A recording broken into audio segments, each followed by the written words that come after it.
And we continue now with the special edition of Hannity. Now, we have heard from members of the GOP freshman class and from the American people. But what happens when a Democrat and a Republican sit side by side and face the voters directly?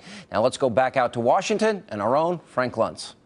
These are very contentious times in Washington, but it actually is possible for elected officials to sit down and respond to questions and interact with the people who they represent. We're lucky to have here two leading members of Congressman Jeb Hensarling of Texas, Congressman Rob Andrews of New Jersey, and more importantly, the American people who will get a chance to challenge them. They don't trust that you're actually going to get it done. They don't believe that you're going to solve this debt crisis. Is that fair? Yeah. Prove that I'm wrong. Prove that they're wrong. Well, I can speak for myself. People have a record. I've taken on my own party. When I thought that my leadership was spending too much money, I took them on. Along with a couple of members, John Campbell of California and Jeff Flake of Arizona, I took on the fight to get rid of earmarks, pork barrel spending. So frankly, there's been mistakes on both sides. All I can say is this. I've got a huge investment in America's future. I got a third grade daughter. I got a first grade son. I will not sit idly by and have their future bankrupt. Now, some people tell me if I'm going to take on entitlement spending, I'm risking my job. So be it.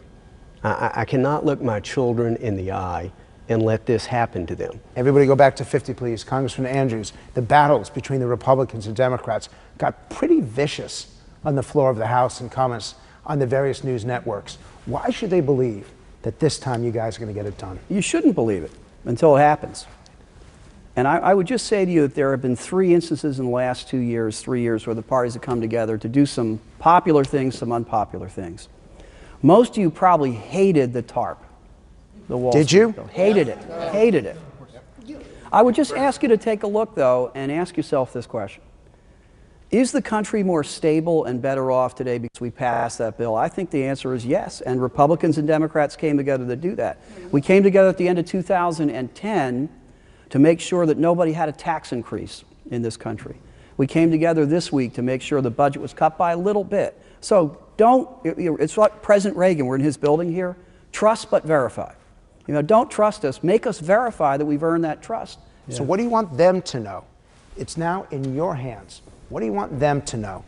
They have not gotten the criminals that were responsible in the first place that got us in that situation. Your track record has been pretty unreliable, and it's really great to get up there and say, I'm gonna, and here you go. But you all stink at doing. So please, do it, or we're gonna do exactly what we just did in November. We have no problem sending in a big old freshman class, none at all. Reaction. I would expect you to do that. And as I said before, talk is really cheap here. Action is more difficult. Here's one action I think we ought to take. I think that whatever is left of the mission in Iraq and Afghanistan, the Iraqis and Afghans should do it, not us. I think we should bring the troops home. You guys agree with that? It's $130 billion a year. I mean, let's get that done. And the president started, let's finish it. It's $130 billion a year. This is where I disagree with my friend. Talk is very expensive in this town. With all due respect to the president, I hope to change my mind soon, but he is not engaged in the debate about how are we going to save and secure these entitlement programs for future generations. But y'all are right. I mean, ultimately, Rob's contract, my contract, comes up every 2 years. Voters need to hold members of Congress accountable. They need to remain informed.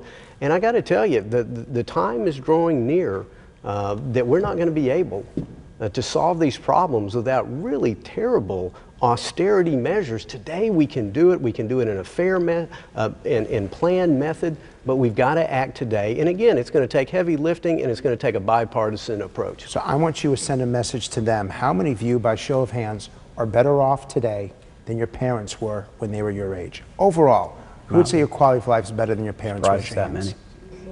It's most of you. How many of you truly believe that either your children or the next generation will be better off than you when they get to be your age? Raise your hands. Yeah. That says it all. 2 hands. Yeah. You have a tremendous challenge. Can I just say this? There's wisdom in that answer, because if we continue to borrow more than we produce, you are all right. And it's up to us to try to fix that and fix it, and that's why we're here. I want to thank both congressmen for Thank doing you. this. Thank you very much. Thank the American people. And coming up next, the Secretary-Treasurer of the AFL-CIO joins the focus group to talk about the national battle over organized labor. And things really heat up when Frank asked the group if the time for unions in this country has come and gone.